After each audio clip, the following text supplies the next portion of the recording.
Apabila panjenengan mengamalkan amalan ini dengan istiqomah ikhlas lillahi ta'ala, dengan iman yang lurus, maka santet, teluh, guna-guna sihir akan hilang, akan kilas seperti minyak dan air, tidak akan pernah bercampur, akan tertolak atas kehendak Allah yang azali.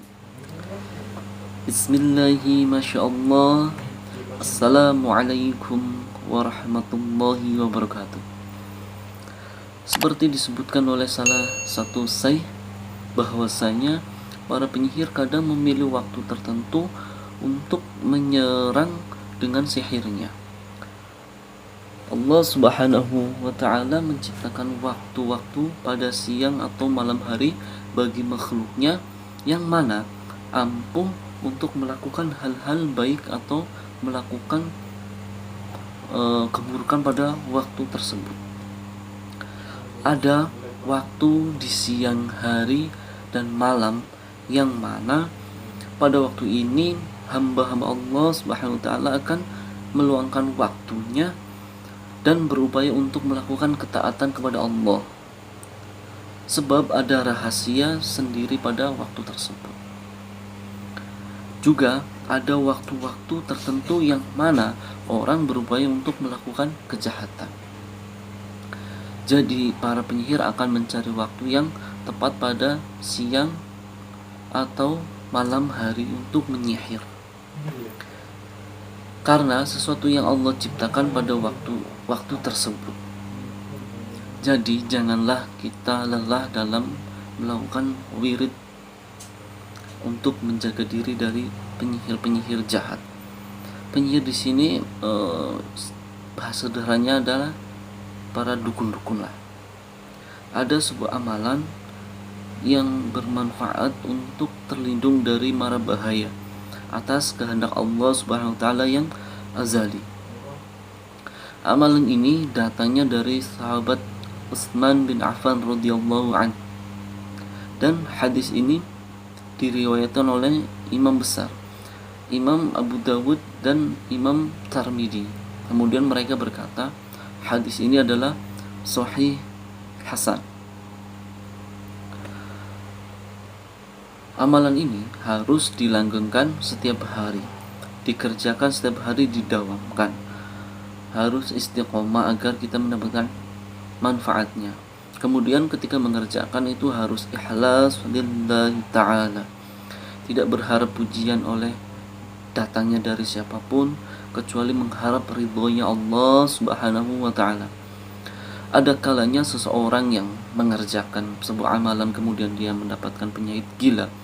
Mungkin ketika dia mengerjakan dengan niat untuk memperoleh kesaktian, untuk memperoleh kejadukan agar terlindung dari hal apapun atau terjaga dari senjata apapun, maka ketika mengamalkan yang demikian ini, maka biasanya tidak lolos, malah dia mendapatkan penyakit gila, karena yang datang itu bukan perkara yang baik, namun yang datang adalah jin-jin yang fasik.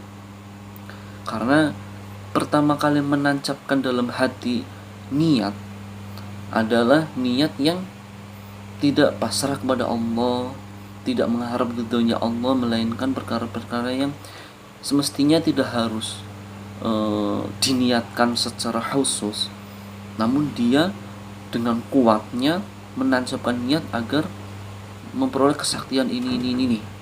Cukuplah kita mempunyai harapan seperti ini. Saya berharap ketika saya mengamalkan ini, semoga Allah meridhoinya. Cukup dengan ikhlas lillahi ta'ala, jangan yang lain-lain. Amalan ini yang akan saya jelaskan adalah insyaallah atas kehendaknya Allah yang azali akan bermanfaat untuk menjaga diri kita dari mara bahaya, baik bahaya di langit maupun bahaya di bumi. Ini adalah hadis, diambil dari hadisnya Rasulullah.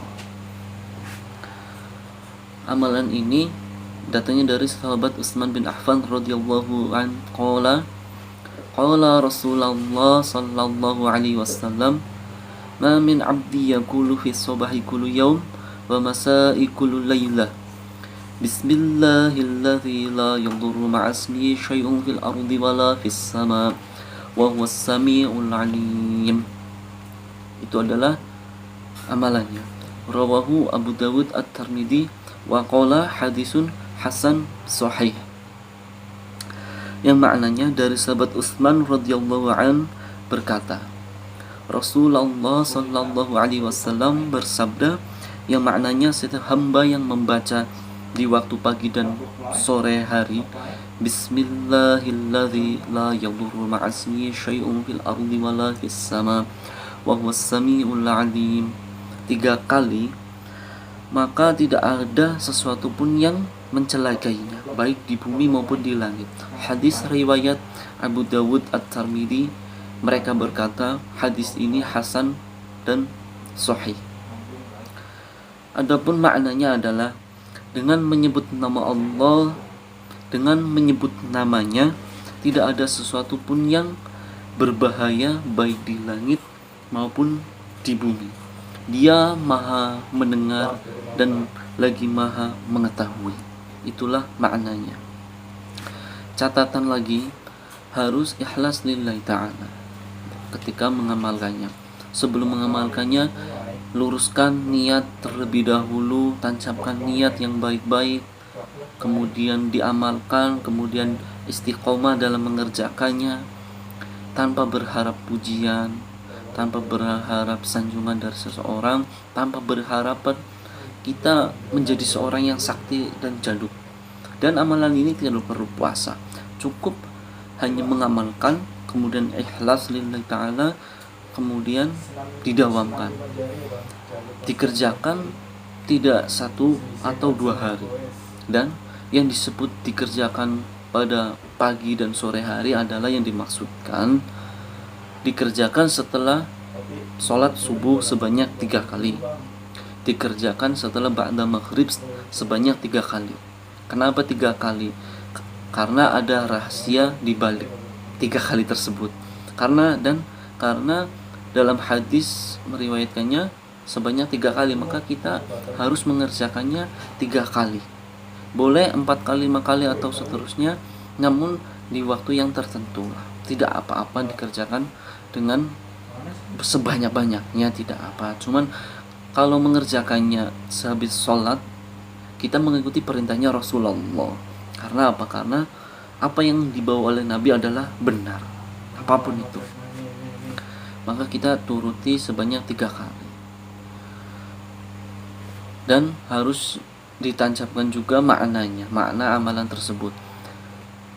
Diketahui maknanya. Yang dimaksud diketahui maknanya bukan harus ketika membacanya kita mengingat-ingat maknanya, tidak. Namun sebelum mengamalkannya kita harus sadar bahwa kalimat ini adalah maknanya ini. Seperti kita mengetahui ketika kita berzikir la ilaha illallah, itu harus mengetahui makna yang kita ucapkan, bahwa la ilaha illallah adalah maknanya tiada Tuhan yang berhak disembah kecuali Allah, Muhammadar Rasulullah, dan Nabi Muhammad utusan Allah. Semua yang dibawa Nabi adalah benar. Sebelum mengucapkannya, melafadzkannya, kita harus mengetahui maknanya agar mendapatkan pahalanya, agar mendapatkan manfaatnya. Jangan seperti kita mengucapkan namun kita tidak tahu maknanya. Seperti halnya seseorang ingin mengucapkan saya ngantuk, tapi tidak tahu maknanya ngantuk itu apa, maka tidak bisa dimengerti, tidak memperoleh manfaatnya. Dan catatan lagi, saya tekankan kembali, jangan diniatkan untuk memperoleh kesaktian. Cukuplah diniatkan agar kita mendapatkan ridho Allah Subhanahu wa taala. Maka kita akan mendapatkan segalanya. Apabila Allah Subhanahu wa taala ridho terhadap kita, maka semuanya akan dimudahkan.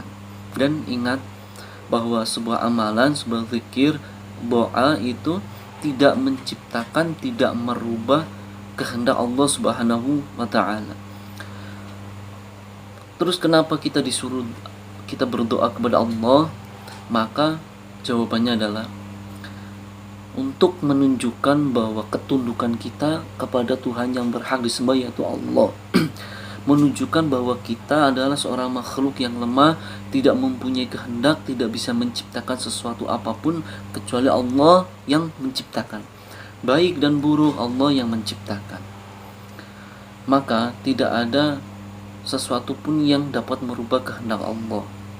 Namun kita disuruh untuk berdoa kepada Allah, memohon kepada Allah, memohon perlindungan kepada Allah Subhanahu wa taala agar terhindar dari bala-bala yang kita tidak inginkan.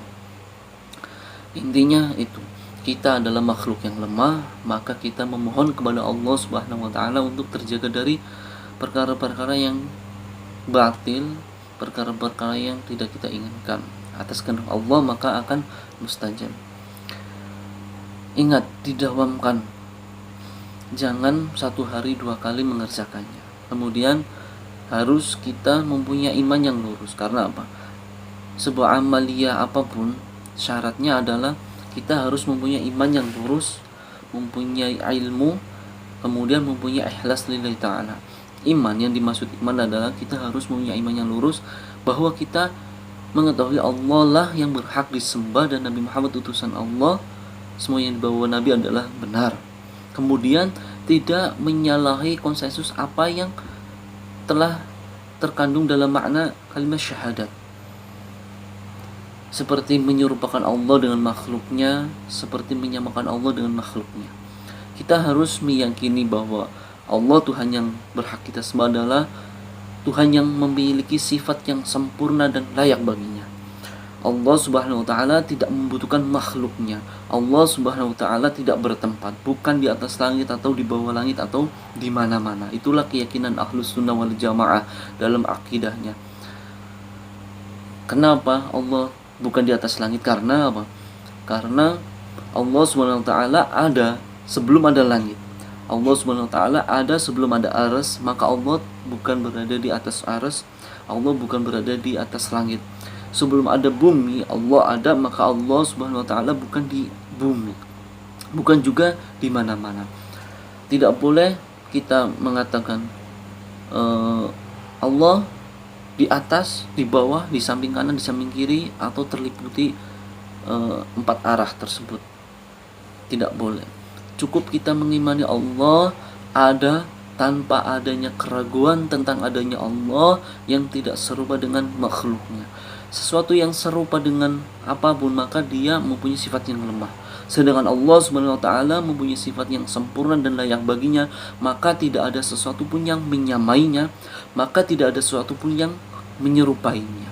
Karena Allah adalah sempurna. Sesuatu yang membutuhkan kepada yang lain, maka dia mempunyai sifat yang lemah. Allah tidak membutuhkan yang Allah sendiri ciptakan, karena Allah adalah zat yang sempurna.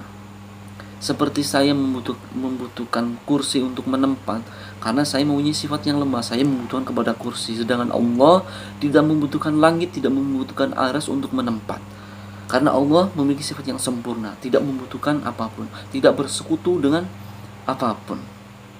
Itulah keyakinan yang dibawa oleh Rasulullah Sallallahu Alaihi Wasallam.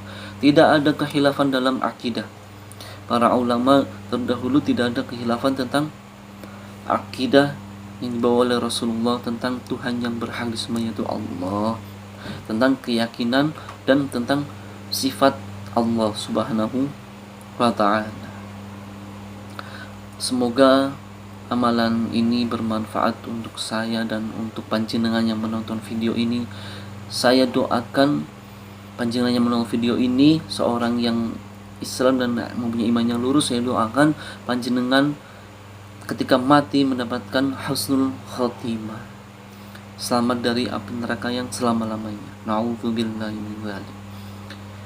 Barakallahu fikum. Assalamualaikum warahmatullahi wabarakatuh.